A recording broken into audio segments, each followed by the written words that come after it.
Welcome to a little tutorial on how to understand a workout that comes across in Trainingpeaks that I do for my athletes at Set The Pace Triathlon. Excuse me, I may clear my throat a few times. A little bit of allergy, cold, something going on, but bear with me. Anyway, so I want to show my personal athlete profile as me and put in a bike ride in there to show you kind of what it's going to look like as far as when you pull it up and you plan. So let's say today is Tuesday, and let's say you're my athlete and I plan to do a 10x3 cruise intervals on Thursday. So this workout I've built in Trainingpeaks. So if you click on it, excuse me, you should see, you'll be able to pull up the PDF.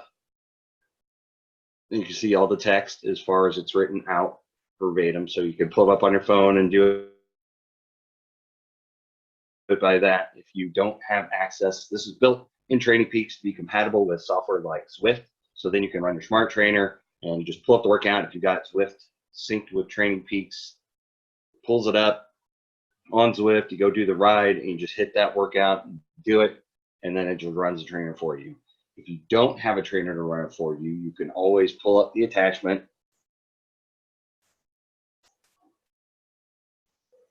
and notice it has everything written out for you. So this is built in terms of what your FTP, functional threshold power is. So this is assuming that you have either done a bike fitness test to determine your FTP, or you're kind of using a rule of thumb or guideline or something to come up with FTP. But if you're not using a smart trainer, it's a little less important. You can go more with the usage of either perceived rate of exertion, or you can do it by heart rate.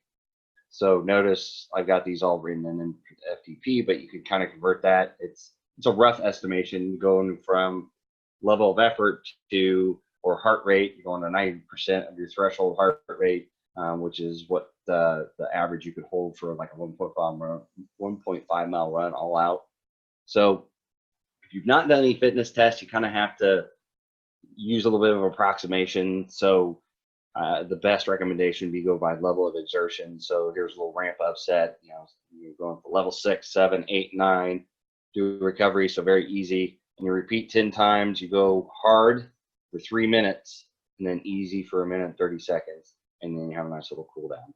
So if you're doing that workout and you do not have, you don't have Zwift, you don't have a smart trainer, you don't have power, maybe you got a fluid trainer and just your bike, you can just do it by perceived rate of exertion. It has a nice little diagram here, kind of what it looks like.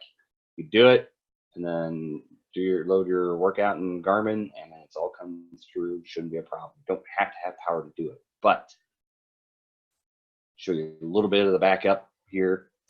So if you look, it actually figures out if you have your FTP set in Trainingpeaks. And I do this for my athletes, my one-on-one athletes. We do a fitness test, and I go back and I set their FTP for them. So it automatically calculates what it should be. So if you don't have your smart trainer, you don't have a power meter or anything hooked up, you could see what your power output should be. So say you have Vector 3 pedals, you're doing a Fluid 2 trainer, you can still do this workout. You don't need a smart trainer, don't need Zwift.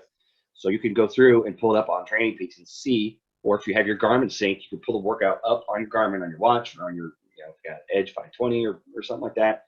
Pull the workout out. It will tell you the wattage that you need to achieve. And if you're running on your Garmin, you don't have Zwift or a smart trainer or anything like that, it will keep track. If you have a power meter on your bike, it will kind of, you can set up notifications that beep at you or whatever to keep you in these ranges. So automatically calculates what you should be in the ramp up stats for the warm up. Then you have a little recovery. You're at hard, 227 watts. My FTP set at like 252,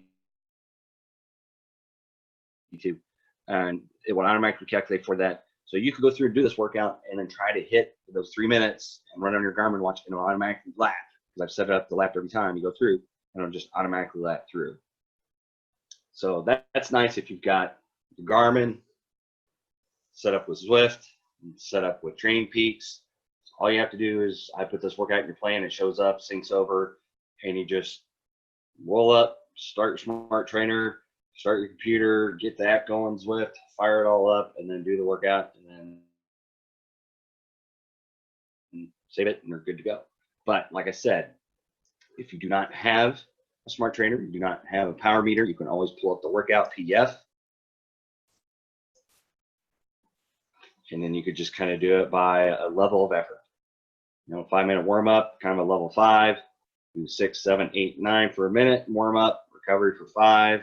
So you're kind of at your warm up effort, repeat 10 times. Hard effort, if you're on a fluid trainer, just click up the gears. So you're putting in a little bit of